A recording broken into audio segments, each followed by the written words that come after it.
menurut etimologi bahasa Inggris atau office berarti tempat untuk memberikan pelayanan, ruang tempat bekerja ataupun posisi. Kantor dapat diartikan secara dinamis dan secara statis.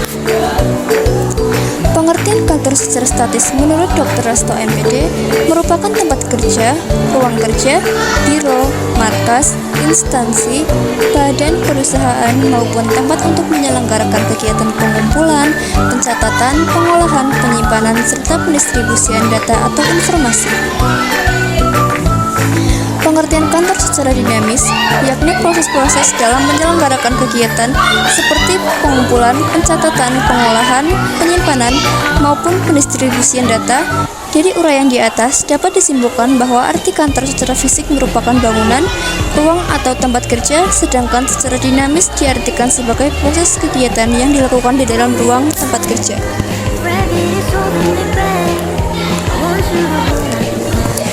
Fungsi kantor. Fungsi kantor dapat dibedakan menjadi dua, yaitu fungsi utama dan fungsi pendukung. 1. Menerima informasi. Informasi yang diterima berasal dari dua sumber, yakni sumber internal dan eksternal.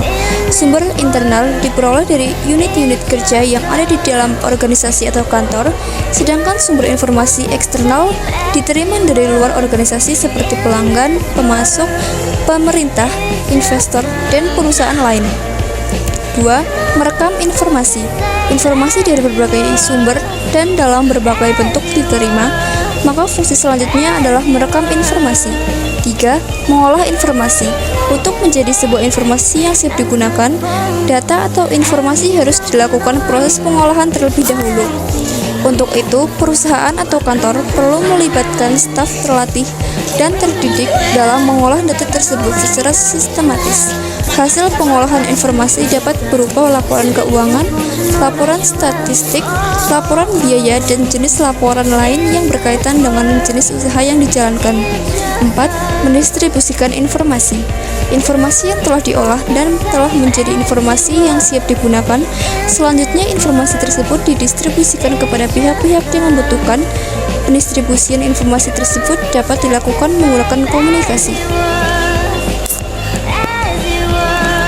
Fungsi pendukung. 1. Melaksanakan fungsi manajemen. Setiap pekerjaan selalu dilakukan dengan merencanakan, melaksanakan, dan mengevaluasi. Hal ini dilakukan agar pencapaian tujuan kegiatan tersebut akan berjalan dengan baik. 2. Merancang sistem dan prosedur kantor. Sebuah sistem merupakan kelompok bagian yang saling terkait bergantung satu sama lain dalam operasinya secara berurutan berdasarkan rencana yang telah ditentukan untuk mencapai tujuan perusahaan. 3. Mengendalikan formulir kantor. Formulir merupakan sarana penting dalam mencapai kinerja kantor lebih sistematis dan cepat. 4. Mengendalikan karyawan kantor. 5. Menjamin ketersediaan alat tulis kantor. 6. Menjamin ketersediaan peralatan, furnitur, dan mesin kantor. 7. Menjamin keamanan aset. 8. Melaksanakan hubungan masyarakat. Pengertian manajemen perkantoran menurut Rau MT adalah perencanaan, pengorganisasian, dan pengendalian dokumen oleh administrator dalam suatu organisasi. Fungsi kantor sebagai penyedia layanan informasi dan komunikasi, maka dalam penyelenggaraannya harus ditopang oleh 3 hal berikut. 1. Manajemen informasi yang berkualitas. 2. Sistem komunikasi yang efektif. 3. Teknologi informasi dan komunikasi yang relevan.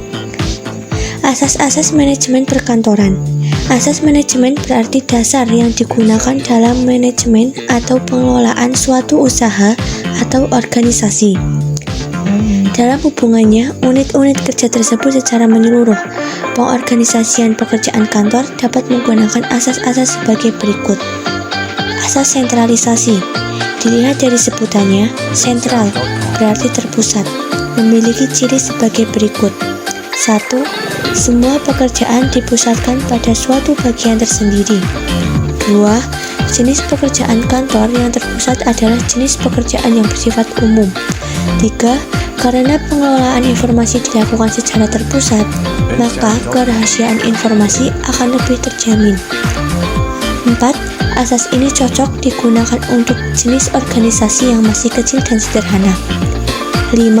Tempat atau bagian pelayanan dalam asas ini tidak terpisah dari gedung atau kantor utama. 6.